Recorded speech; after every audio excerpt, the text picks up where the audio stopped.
Okay, let's unpack this. We're diving deep today into something really fascinating.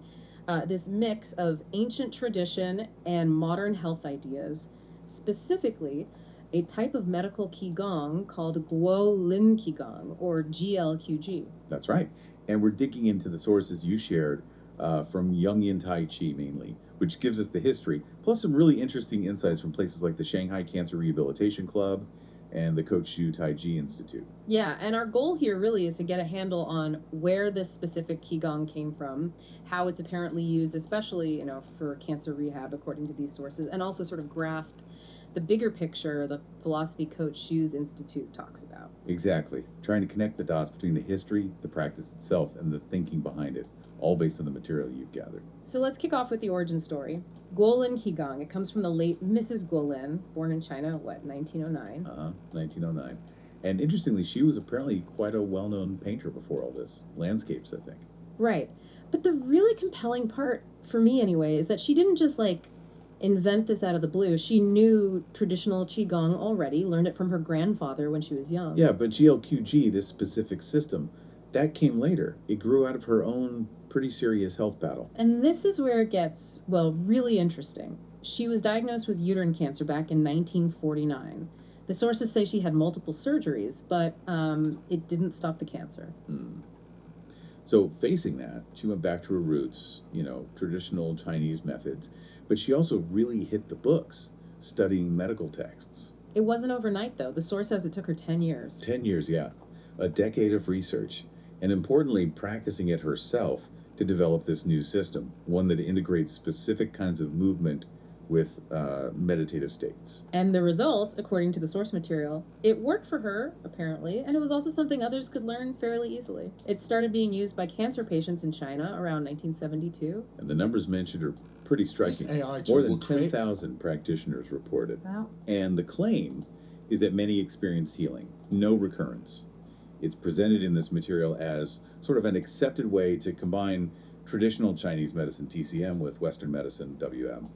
Okay, so that's the history. Let's talk about the practice itself. What are the key features of GLQG, according to the source? Well, first off, the purpose. It's aimed at improving your physical condition to prevent and, they claim, help cure diseases. And it seems to put a lot of emphasis on the individual, right? Like self-training, discipline, you have to drive it yourself. Exactly. It's not about external motivation pushing you. And another big thing is flexibility. Flexibility how? The modes, the programs, how long you practice, it's not one size fits all. It's supposed to be adapted based on the specific disease cause, nature, location, especially with cancer, and also just the patient's overall condition. So quite personalized. Right, personalized. And the source also describes it as easy to learn, with no known side effects.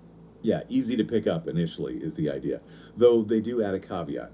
Mastering it takes time, step-by-step progress, and building willpower. It's not effortless. Okay, so let's get into the nitty-gritty. What are some of these methods or modes the sources describe? One of the main ones seems to be this walking with wind respiration. Wind respiration? Yeah, and it includes different types of walking, natural pace, quick walking, more stable walking. And the breathing itself is unique. I saw that mention of shisu. Right, that's the specific pattern.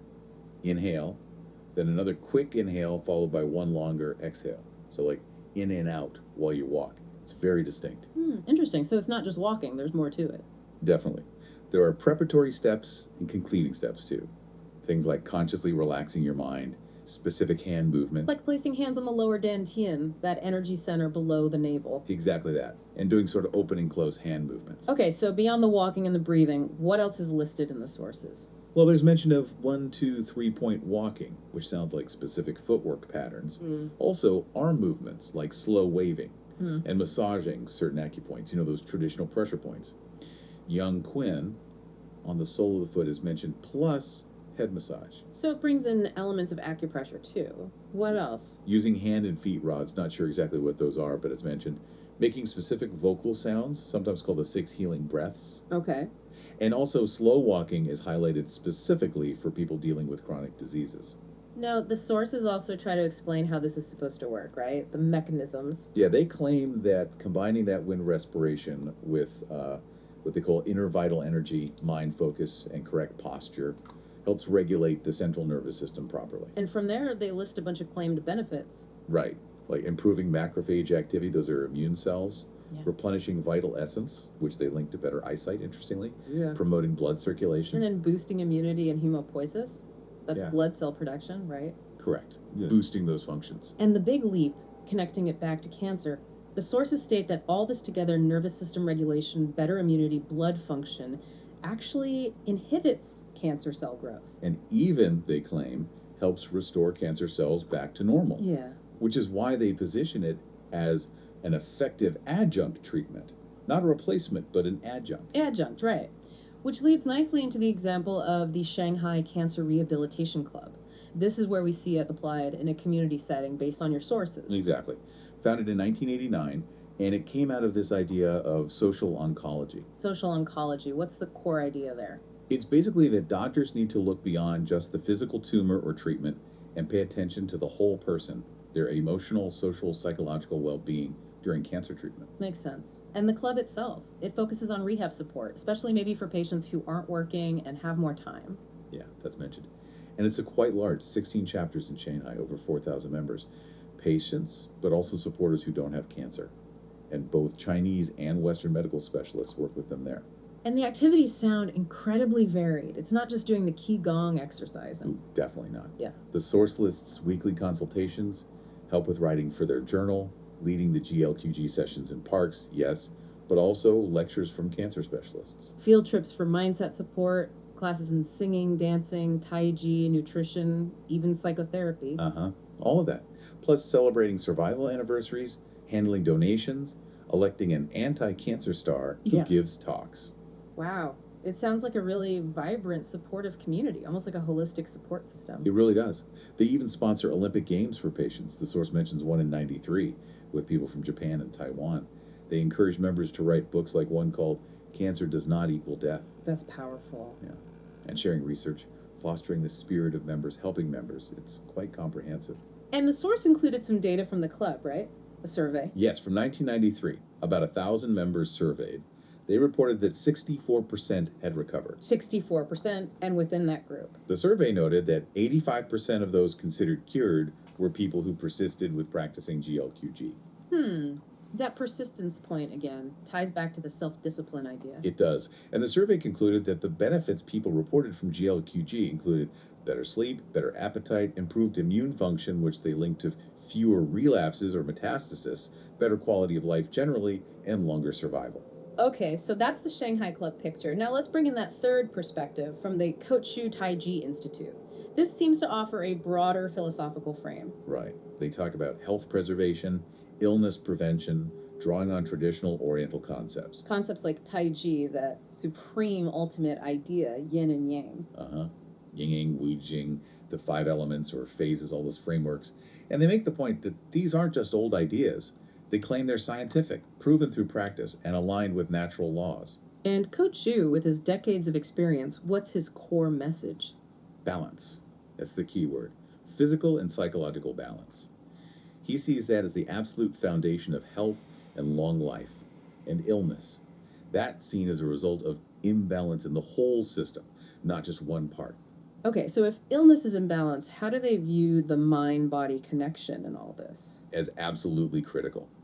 They state pretty clearly that psychological issues can cause physical changes and physical problems affect the mind.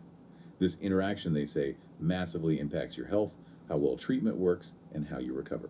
And their view on treatment itself, Western or traditional, is quite interesting. Yeah, they frame it as primarily an external aid, just help from the outside. And whether that help actually works. Depends heavily, they argue, on the patient's own body, its potential to respond, whether it sort of accepts the aid. Which leads them to argue that regulating your own body, finding that balance through things like diet and exercise. Just as important as modern medicine and technology. It's not either. Right, it's that combination again. Active self-regulation, a positive mindset, plus accepting the external medical help when needed. Exactly. And it culminates in that really powerful statement they make. The best doctor for you is your own self. That's quite a perspective shift. It is. And they observe, that we tend to underestimate our own body's healing power when we're sick, maybe relying too much just on pills. while maybe overestimating how healthy we are when we feel fine, forgetting how much our mental state impacts our physical well-being. Right. So their goal, as they stated, is to guide people towards researching and practicing health using these, what they see as effective oriental methods. So, wrapping this up, we've journeyed through the origins of Goulin Qigong, looked at its specific methods, seen how it's reportedly used in a community like the Shanghai Cancer Rehab Club, including the survey results, The recovery stats and benefits. and explored this complementary philosophy from Coach Hughes that really champions balance, self regulation, and that crucial mind body link.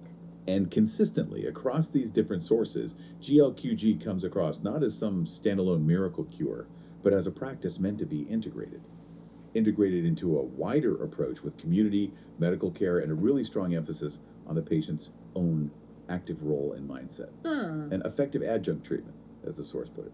Thinking about that final strong statement from Coach Exu, the best doctor for you is your own self, it really makes you pause, doesn't it? How might embracing that perspective shift how you, the listener, think about health and healing? Maybe moving beyond just passively receiving external treatments towards actively tapping into your own body's potential for finding balance and recovering. Something to consider.